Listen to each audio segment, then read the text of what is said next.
and welcome to this morning's episode of the Montpelier Happy Hour here on WVEW 107.7 LP Brattleboro, your community radio station.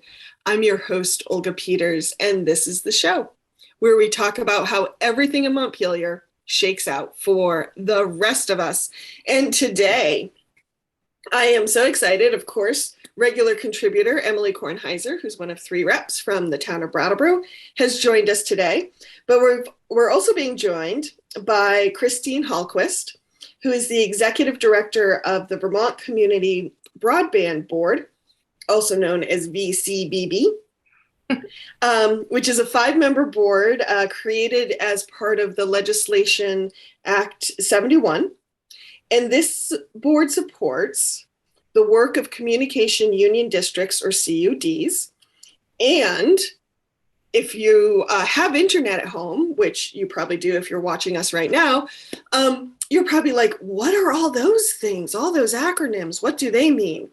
Well, for those of us who live in rural communities, they mean very important things, because this is the part of the state that is working on helping local communities and their communication union districts bring broadband to, or fiber to, some people call it the last mile, some people call it underserved communities. Either way, those of us without internet, and as someone who's moving to one of those towns this week, yay CUDs. So Christine, welcome. Thank you for joining us. Would love quickly if you could kind of update people on the state's been working on creating the communication union districts for a while, but could you just quickly tell us like what they are for folks who may not know, and what their goal is? Yeah, and this is actually unique in the United States. The legislature has done some amazing work here in terms of this legislation. What communication union districts are essentially multiple towns can join together to form what's called a municipal communications district to get all the advantages of municipal borrowing and others, as well as put their heads together. It's better when you get multiple towns working together to achieve a goal of getting everybody connected. And what's great is today 208 of Vermont's 250 something towns are now part of communication districts, and there's looks like we'll have about 215 after the election because more are joining. And at that point, all the towns that have underserved will pretty much be part of communication union districts. The rest of the towns are being covered through other means. But what's great about this is if we tried to do this at the statewide level, it would take forever, because this is a huge undertaking, building infrastructure like this. In fact, in one of the meetings with the governor, one of his administration folks said this is the largest infrastructure project Vermont ever has undertaken. Of course, since the introduction of electricity, I will add. And this is very much like the introduction of electricity. So if you try to do it at statewide level, it never happened because of the bureaucracies that exist within a state. And if you try to do it at town level, it would probably take forever and may not happen as well, because every town is different, and it's hard to get the towns to all work under the same design. So this has really been a great model. And it's really helped us to accelerate this infrastructure build. Thank you, Christine. And Emily, so part of what the CUDs are doing, if I understand it correctly, is basically communities are banding together so they can kind of fill in the gaps of where commercial internet companies haven't gone yet. Mm-hmm. Now, in this neck of the woods, we have DV Fiber, which has 24 member towns, and they happily just hired their first executive director this summer, which is exciting. Now, on where you're sitting in the table as a representative, what are some of the challenges you're hearing from towns, and how are CUDs kind of meeting those challenges? Well, I think In addition to sort of this idea of the deeply underserved communities, which I think it's more obvious with say a Whitingham, that there's just a clear market failure there, right? Like there was not a strong enough profit incentive, and a high enough return on investment, and so the private sector never went. There have been a lot of attempts by both the federal government and Vermont over the years to just sort of incentivize the private sector to go to these communities. And generally that involved like pouring a lot of money down the drain, and having those communities not be served. There's a few places where that's been successful historically. Rockingham actually has incredible fiber because of an initiative like that, a federal initiative like that. But beyond that, not so much.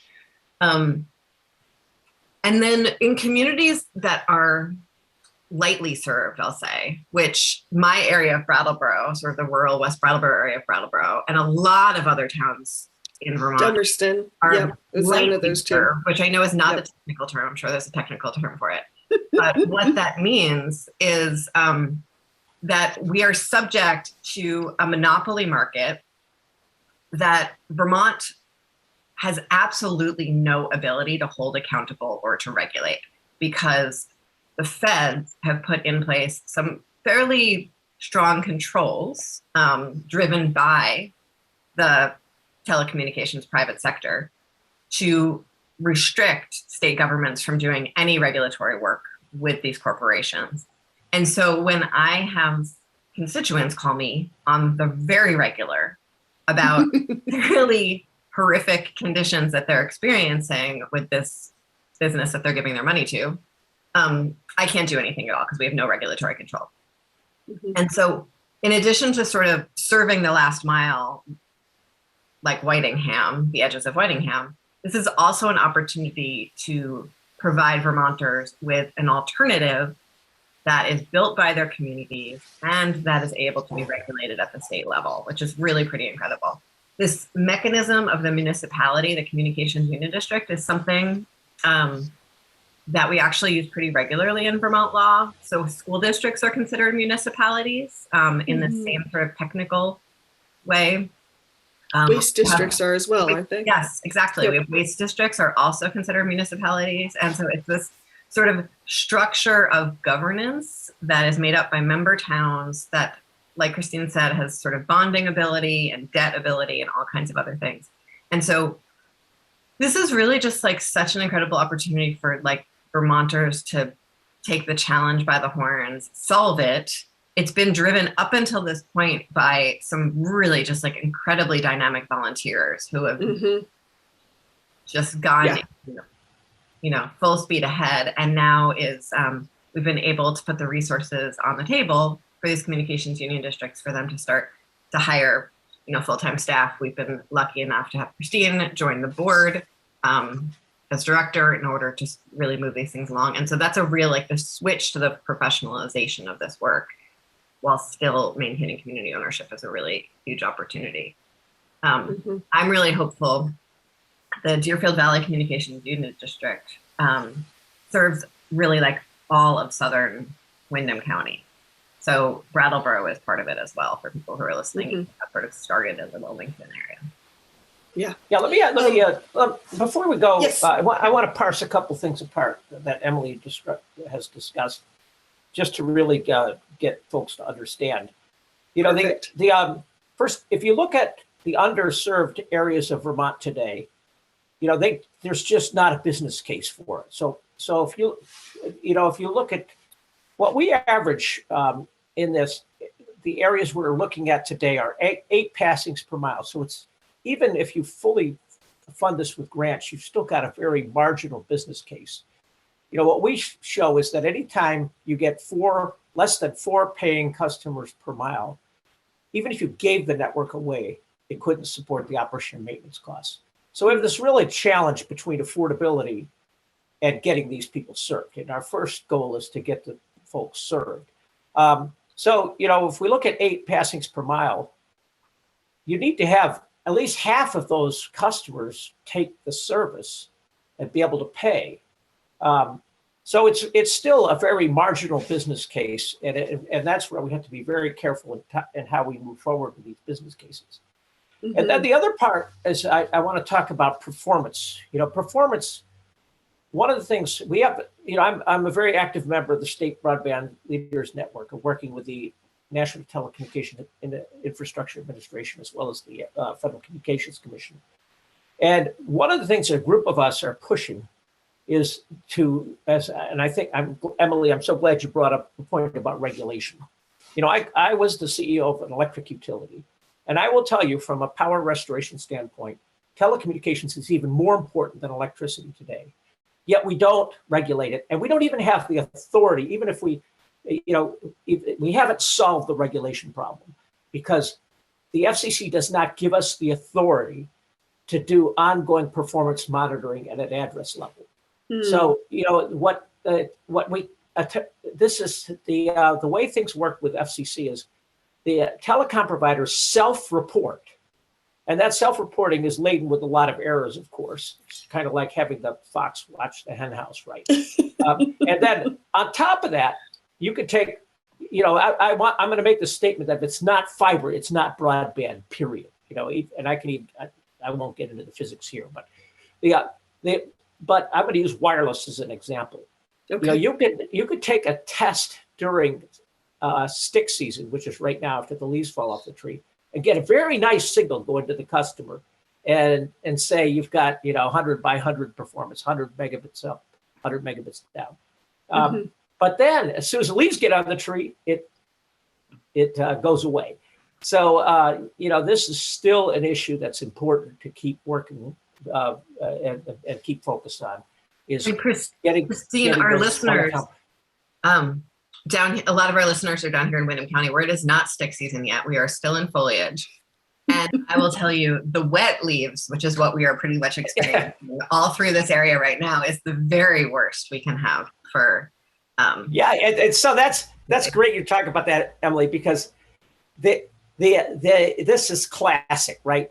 The regulations and the reporting don't match the customer experience, right? And what we want to do is get our regulations and our reporting and our monitoring to match the customer experience. We're a long ways from that. Yeah, it's been interesting for me. So folks have probably heard I'm in the process of moving from West Armorston back to the family nest in Whitingham. And so in Dummerston, I when I signed up for internet, I was whining because I only had the choice of like 2, which then went down to 1. Okay, well, in Whitingham, I called 5 companies. One of them was just so expensive, I couldn't afford it. The other one did serve my house, but the bandwidth was so low that the salesperson talked me out of getting the service. They're like, no, just don't even bother. Which was quite a thing. And I finally have a service coming. We'll see in a couple of weeks if it works. But yeah, to go through that many companies, and I have a job, obviously this is not the paid job, but this happens because of the internet, this show.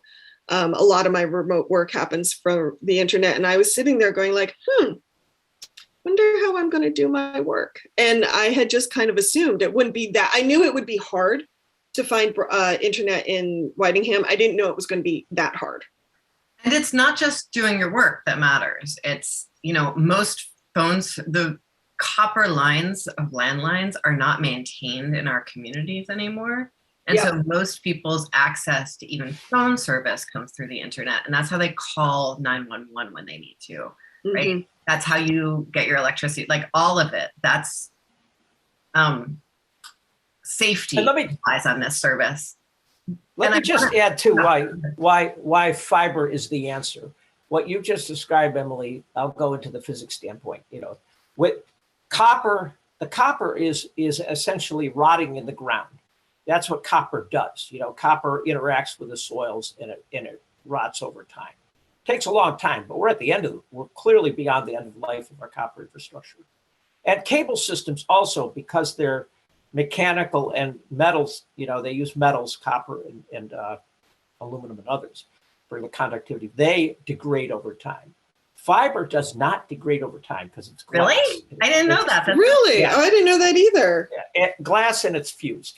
It's so we're using in the utility industry, we're using fiber from the early 70s to this day, and still it functions perfectly. So it's it's, if you look at your electric wires as an example, and of course, forgive my bias because I'm a recovering engineer, CEO of an electric utility, so I look at the world through these lenses. But you look at that wire that runs across that provides power to your house. We change the poles and we change everything else, but we don't have to change the wire, right? That wire kind of lasts a long time because it's sitting in the air. It sits up in the air, and it's either aluminum or copper. And I don't want to give you the impression that these wires last for 10,000 years, because we don't know that yet. But certainly we know that this fiber has gone for at least 50 plus years, and we haven't seen any reason that needs to be replaced. That's really cool. The other thing that is so cool. Thank you, Christine. And I'm looking for anyone who's watching this on the video. I'm actually was looking at my power lines as Christine was talking about it, which is nice. I want to also touch on sort of, there's this idea that was talked about a lot in the context of communication union districts, and that's the donut and the donut hole. And so I want to just talk about that for a minute. So, Christine, you mentioned that you need sort of like a certain amount of households per mile, and underneath that, the business case is very challenging. And so my understanding is what happens and sort of how we'll wind up serving the whole state by the end. And so we'll have that real power of the regulatory tools that we have with this, above and beyond just sort of the last mile piece, is that when you're sort of in the donut part, not the donut hole, you're going to have a lot more people who want to buy into the service because it's the only service available, or it's clearly far and above the best service available. And then once you sort of bring those customers online, which is sort of the last mile customers, you get to go into the donut hole, where people might be a little bit slower to connect, because if I have two choices, it takes a lot of effort to change any of those things. You have to make lots of phone calls and be patient and switch your billing and all that stuff. But then when we get more and more customers into the donut hole, where there's a much denser population area who are less expensive for the provider to serve, then we sort of are able to build out the business case further, but it's a longer ramp to sort of bring those customers on. And so, I want to be careful with that, because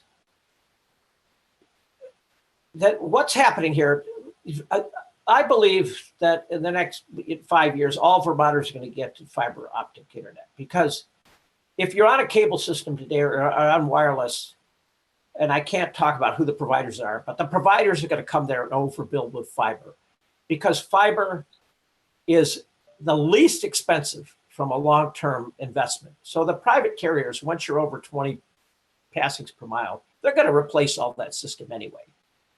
But once you're on fiber, you're probably not going to switch I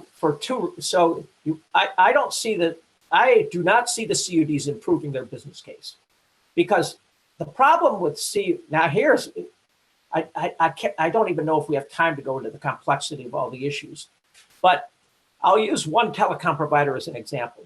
If when you're trying to serve these areas, you need to get an average revenue of $90 per customer in order to pay for the network with the amount of grant funding we have, in order to make the business case work. Now that's the same for private telecom providers. It just, but one of the things that we have is these private telecom providers are getting subsidized to the point of $30 or so. So their average revenue only needs to be 60. So they can actually provide lower prices than the CUDs can. Now, maybe 20 years out, that can shift because of paying off the debt service. But it's certainly not going to happen in the next 10 years. And sorry, Christine, just to put those numbers in context, is that $90 a month, $90? $90 a month is what the Okay. average revenue needs to be. That's about what it's working out to the state. And that's with Okay. 60% grant funding.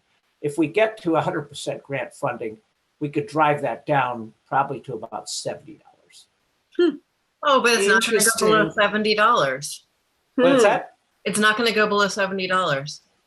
Yeah, and again, people, we've got another staff member who's not really now digging into the numbers and getting to understand it. But we really need to educate folks that you can't put a business together that you lose money on, right? And even if we have zero out, there's no profit here. This is the problem that we've been facing forever here. And that's really the challenge. The challenge is you've got to pay for the network. And there are operations and maintenance costs and customer care costs that are ongoing, likely to grow, but the debt service costs should come down. But will we, based on today's numbers, will we get below 70?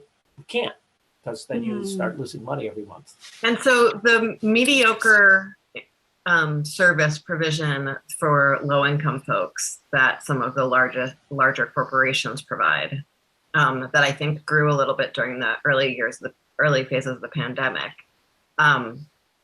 Is that subsidized by federal USF funds? Is that subsidized by state USF funds? And how does that sort of fit into affordability for the communications union districts? Well, the reason that that's funded through through their profits and service charge. What they do, if you look at, once you get over 20 passings per mile and you get to the higher densities, you start to drive the costs way down, and it's a direct correlation between density and cost. Okay. So, for example, we're saying 8 customers per mile, you need $70, but if you double that, you get down to roughly half. You only need $35 or $40, right? Oh, so okay. The large carriers, because of their density, and I don't want to give the impression it's a direct correlation, but I'm using that as an example.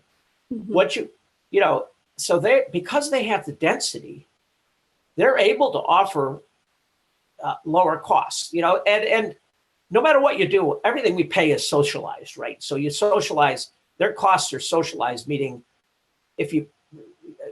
that if you the more dense areas cover some of their losses in the less dense areas. And that's the way it works. Electricity, I taught, we come up with one standard rate.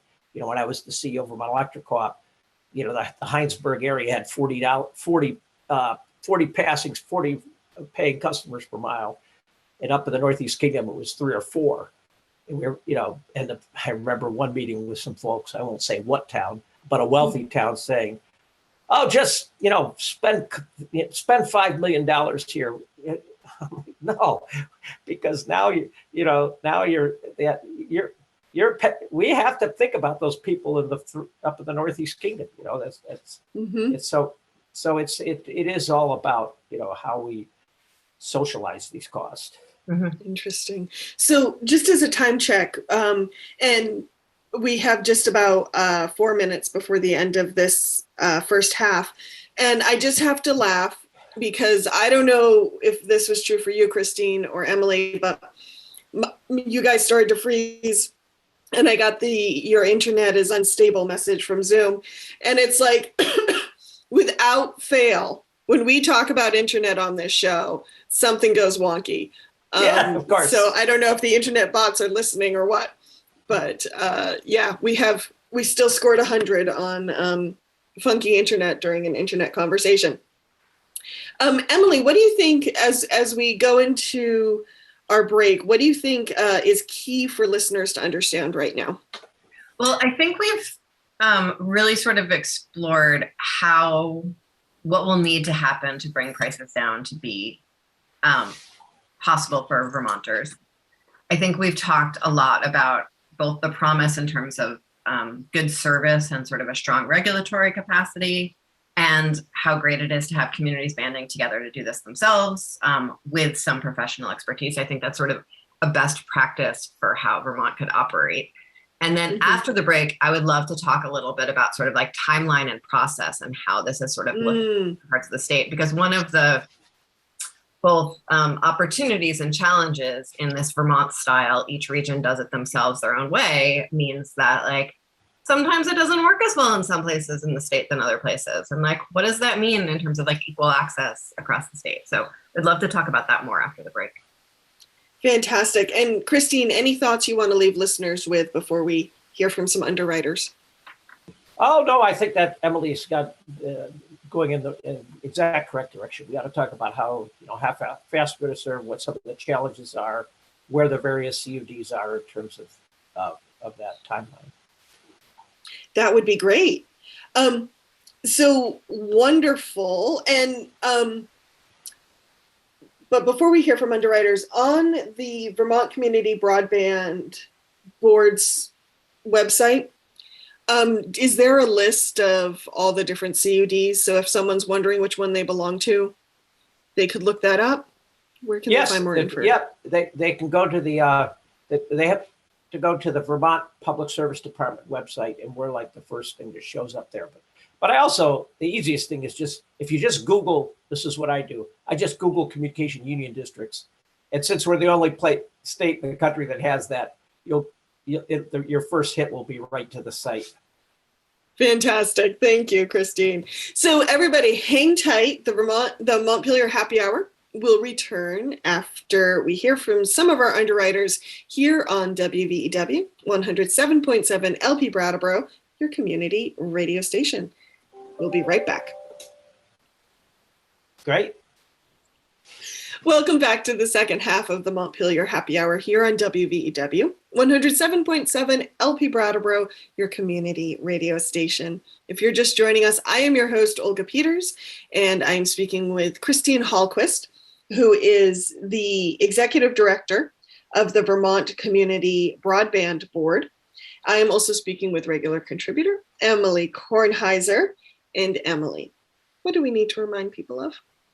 The views and opinions expressed here on the Montpelier Happy Hour are those of the host and the guests, respectively, and not the station, nor their employers, nor friends, nor pets, nor anyone else that they come near or speak through. Thank you. Added a new twist on that one at the end there. Yes, I like that. Just a little zing. Yeah. Opinion through osmosis. So we have been talking, Christine, about community union districts or CUDs and bringing fiber internet to underserved communities. Curious, have any of these CUDs actually started building out fiber yet? Like, what kind of timelines are we looking at for some of these communities? Yes, actually, I'm excited to say, NEK Broadband is actually hooked up an entire town at this point, and they're continuing to move forward. Wow. CV Fiber is moving forward with construction. So a number of Maple Broadband has just got into construction. So the CUDs are in various places, and even if we talk about starting, some of the other CUDs are also going to finish up quicker. Those that have developed partnerships with some of the major carriers, like Fidium, will get, they'll get things built out in 2 years, where others might take longer as they build a business case. So so I'll kind of go into some of the details around the different progress that the different CUDs are making. And like, it's a complicated issue, right? Just like town select boards. Each CUD has a board. Some boards are able to move faster than others. And the CUDs have various levels of executive director expertise. Some, with a high level of skills, and others that maybe at a different point in their path. But I will tell you, I am so impressed with the quality of the executive directors that were hired. I'm actually so impressed with the quality of people we've been able to hire. It actually, I can almost say it blows my mind that there are so many people who are mission focused, because I left the private industry. I was in one of the highest paid industries, the electric utility industry. I looked at the pay scale for for the not-for-profit sector and state employees. And I said, oh, how are we going to get qualified individuals? We have some really top-notch individuals. And I'm so pleased that there are mission-focused people that are still, wanting to do what's right and wanting to do good. So so anyway, with that said, I don't want to give the impression that anybody's, not qualified to do this job. We've got really extremely qualified people, which is why I have so much optimism that we're going to get this done, because I believe collective will, humans can do anything. We just get in our own way sometimes. So anyway, so if I look at this, will you back up before you talk about where they are now? I would love to learn more about sort of how some of them formed, and what that, before they hired staff, like what that actually looked like, because I find it to be just extraordinary. Well, it's interesting because, before the governor asked me to do this job, I was actually the executive director of 2 communication unit districts, NEK Broadband and Lamoille. So I was one of the earliest executive directors hired. So I had the opportunity to really experience this growth. And if you look at, I'll use NEK Broadband as an example because they hired me first. They were only like, I don't remember the exact number, but maybe somewhere 15 or 16 towns at the time. And I think, like anything else, the legislature set up these CUDs, but in the beginning it was slow. It was a slow roll because there was a lot of skepticism that the CUDs, this is going to be a passing thing. There's always skepticism in government. I worked with the towns in the Northeast Kingdom, and some of the towns don't, they don't even trust government. So the idea that we put a government institution together to solve this problem was met with a healthy level of skepticism by many of the towns. But I think, like anything else, as you continue, people see progress and see people moving forward, and they see that the CUDs, wait a minute, these CUDs, I think they're going to work. Towns started to join on. And so it really became a so I'm talking 2020 when they formed, a couple towns took the bold step of signing on. When you look at serving Vermonters with broadband, there's a lot of energized volunteers out there. And so these volunteers, I will tell you, in the case of NEK Broadband, we had Kristen Fountain and our chair, whose name's escaped me at this point, but they were very motivated. And it was such a pleasure working with these folks who were that motivated and had a lot of depth. So that's what kind of created the momentum to the point where today NEK Broadband has 57 towns.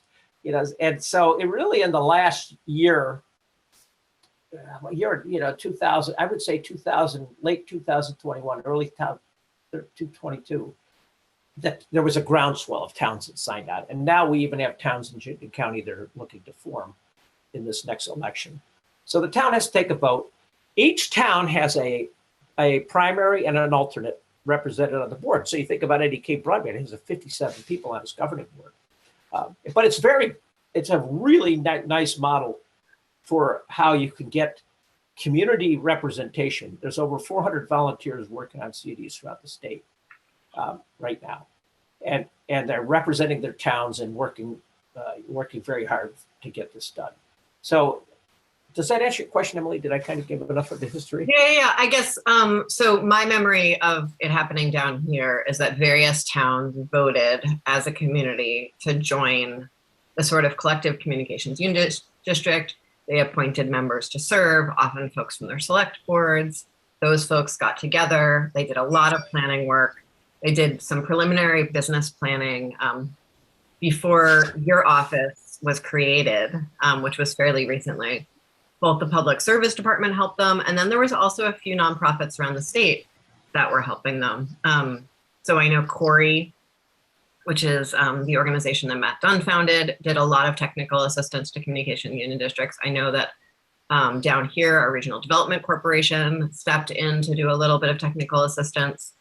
And we had sort of preliminary grant funding that we appropriated for folks to hire some consultants to do some of that planning. And that then sort of like brought people to the next level so that when we moved more money into it, folks could start hiring staff and start sort of really planning build out. Yeah, So- I do want to plug the Vermont Community Foundation too. They were very helpful in providing funding for these startups.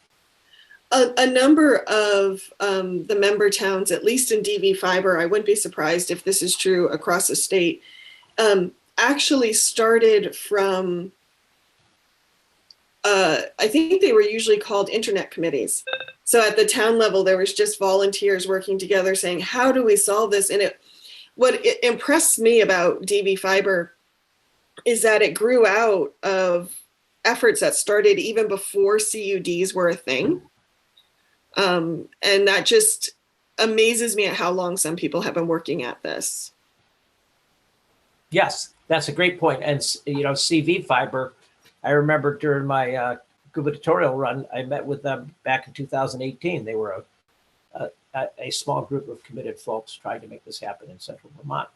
And of course, I would be neglectful if I did not mention EC Fiber, who really, you know, this whole CUD model came from.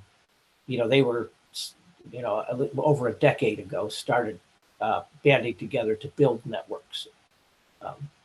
So the EC Fiber is a great example of a success that you can have by banding together to accomplish a goal. And so it sounds to me, Christine, like a lot of these CUDs are at different places in the process. Is there anything on the horizon as far as next steps that these CUDs will be working on? Is there like new legislation coming down the pike? Are there new initiatives from the board, new funding, anything like that? Yes, let me talk about funding. And let me just say, first of all, you know, that we've got, you know, our goal, still got a couple communication districts that need to get to construction. So our goal is to get everybody to construction first. And that's the laser focus right now of the CUDs, is to get to construction and start the construction process going. That said, we've got to move this fragile business plans forward into solid business plans. So we're at the VCBB level, we're talking about what do we need to do to help these CUDs, you know, really take a look at the next level of depth in their business planning and how they're going to address some of the riskier financial issues that exist in those plans. Now, the good news is, you know, we're hoping there's plenty of grant funding. So let me just hit the funding so far.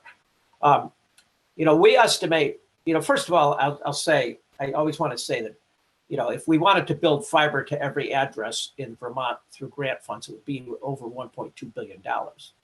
The good news is we've got private telecom carriers that are going to cover a large part of Vermont that allows us to use our grant funds to focus on the underserved. We estimate, based on last year's numbers, that it'll take about $550 million to get all the underserved served. Now, the plan, of course, is the minimum plan was to get to 60% equity funding, so they go to the bond market. That gets back to that earlier $90 number. With 60%, you need to get $90 per customer. But it does get you funded so that you can, you know, we provide grant funding for 60%, and the other 40%, they go to the market and they pay debt service charges and all that for it. Now our goal at the VCBB is now, what do we got to do to get that to 100% grant funding? So let me tell you what we're doing on that in that area. So today, between the legislature and the governor has committed $245 million towards that $550 million cost. We know we're going to get a minimum of $100 million through what's called the Infrastructure Investment and Jobs Act, the IIJA. So that $100 million. Sorry, I just want to clarify for folks. So that first tranche of money you were talking about from the state was a lot of that was from the first two COVID bills that came through. And then this next money that you're talking about, the IIJA, is straight federal money that like really doesn't go through the state appropriations process very much. Well, yeah, the actual 245 million actually came from ARPA capital, $100 million and ARPA state funds. So it's federal feed through the state. So yeah, it's not impacting our state, our state tax challenges, of course. So we expect another 100 million. That gets to 345 million. That gets to us our 60% of equity level. But we want to go beyond that. So we just worked with, and I got to say, it's another unique Vermont thing that just happened. We managed to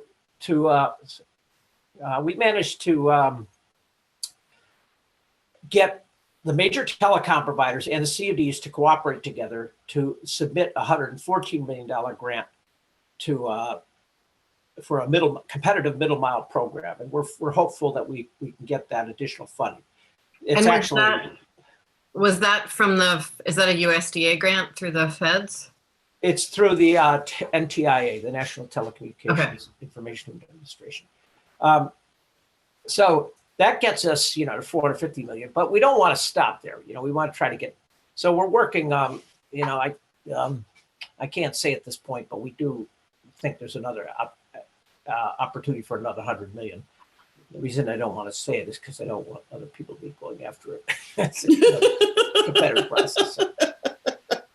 So our goal is to get this fully grant funded, so we can drive the cost, so we can make it more affordable. So, and Christine, just to be clear, when you talk about 100% grant funded, that's for the construction. That's for the construction. That's where you get down to that issue that you've got operation, maintenance, customer care costs that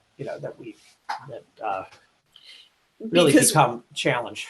Right. And we should make it clear that even though this process is going to be grant funded and it is being put through a structure that's very much like a municipality, this service won't be free to customers at the end of the day. There will be like a monthly charge, just like for your phone or for your cell phone or whatever, correct? Well, I think probably the easiest equivalent for folks would be, your water, and if you live in a town with water infrastructure. I don't have that at my house, and I don't think any of the three of us have that at our houses.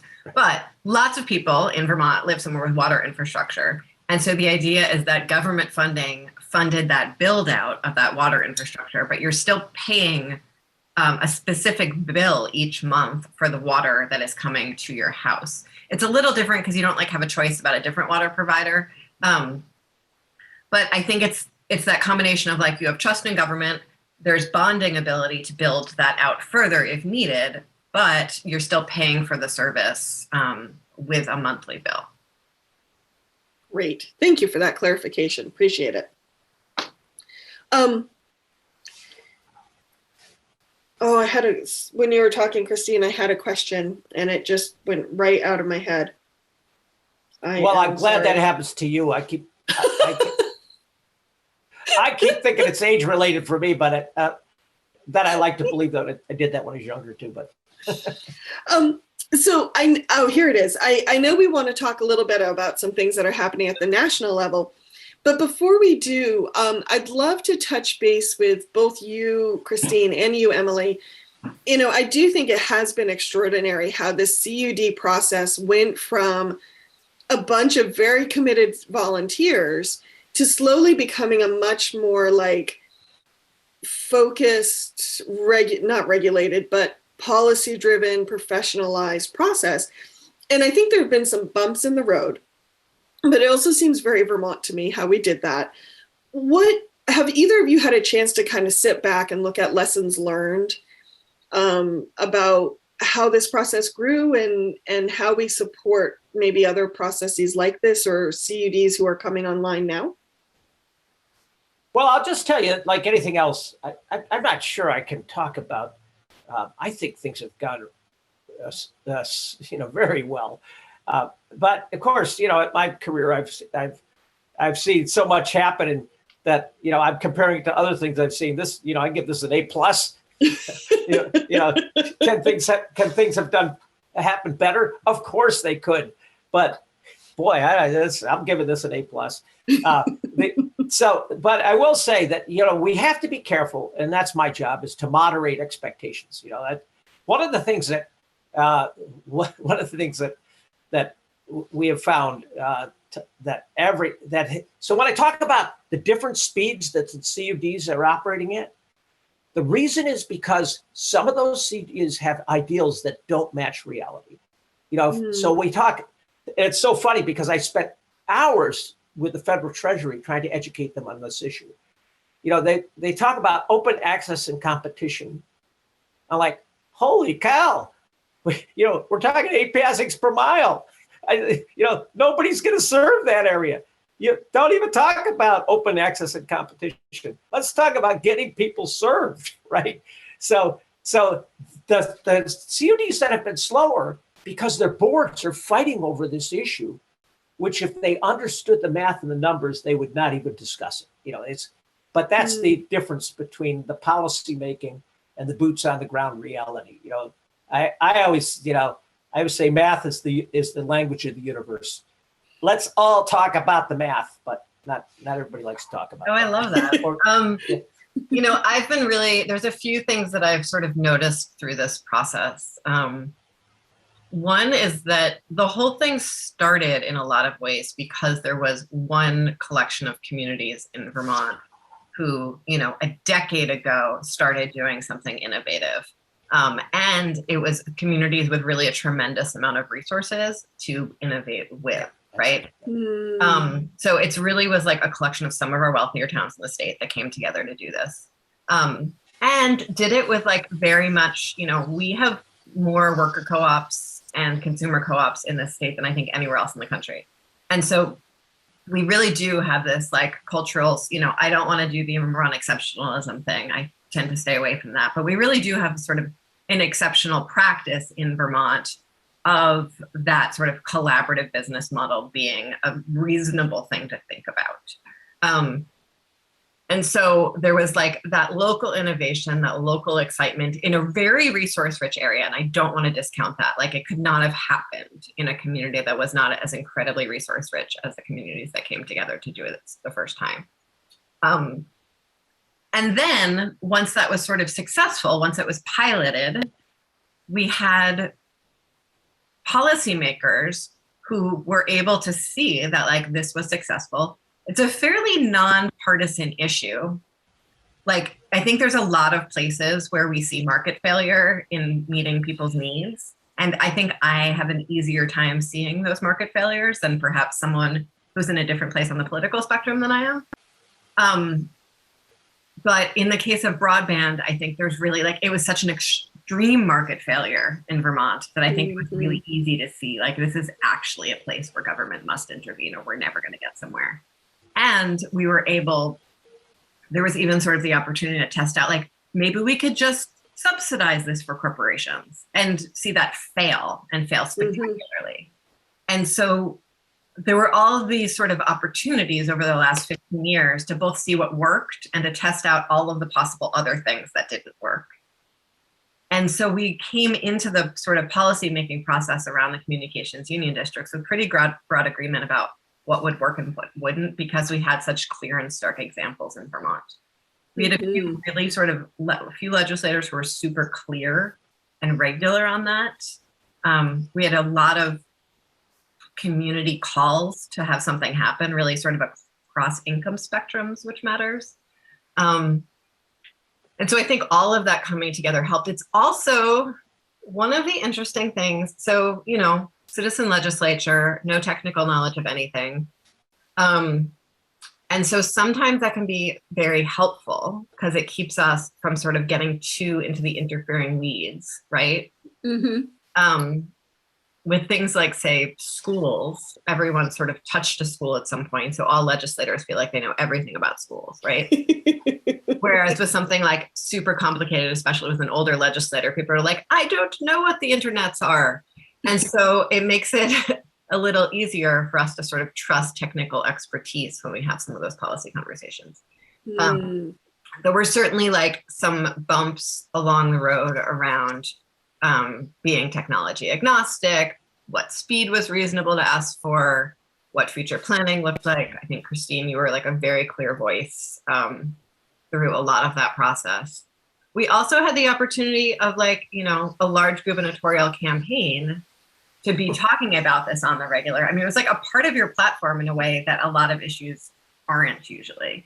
Yeah. And so that really helped too. So like we had the, you know, we had the media attention, we had someone going around, you know, we don't usually have that level of roadshow on a major policy issue in Vermont either. And so there's like a lot of really cool things that came together, I think, to make this happen with the right people, the right failures, the right successes, the right opportunities. And then flood federal money at just the right moment, right? So we set up the communication districts. We kind of thought it was going to take forever with just Vermont money. And we were able to be like perfectly positioned at the moment that the federal flood of money came. So that's another just like really good planning led to good results. Yeah, well said. And I'll just say another thing to add too. I know we're getting short on time, but I'll just quickly touch on the national telecom issues and how they impact Vermont. You know, so Thank you. So you know, telecom. I think of Charlie Brown and the football, right? With you know, Yes. Yeah. So what's her name? Lucy. Lucy kept pulling the football away, right? That's what the telecom companies have done at the federal level.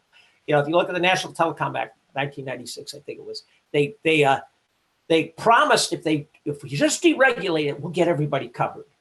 And said, oh, okay, we'll deregulate. You know, that happened to the national.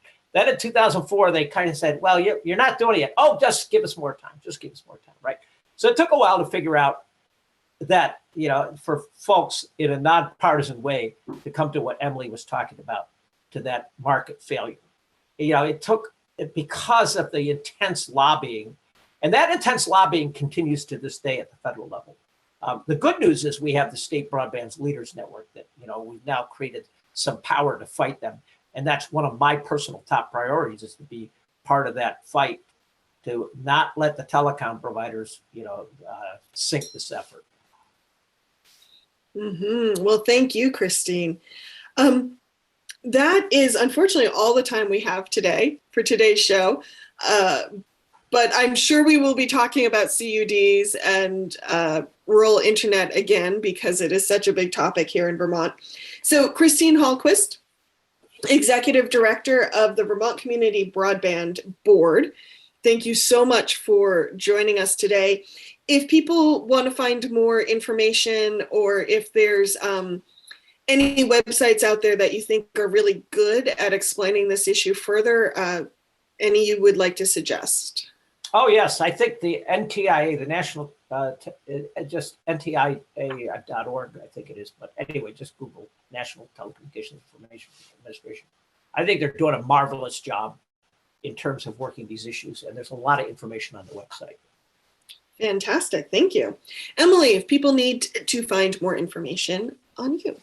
Folks can go to emilykornheiser.org and you will find links to all the ways to get in touch with me, as well as all of my various social media accounts where you can get regular updates, as well as sign up for my newsletter. Wonderful. And as always, the Montpelier Happy Hour airs on WVEW 107.7 LP Brattleboro, your community radio station, every Friday at 2. You can also find us wherever you find your podcasts on BCTV and many of the PEG stations around Vermont. We want to do a big thank you to BCTV for helping us get our YouTube videos out there. And hey, everyone, have a great weekend.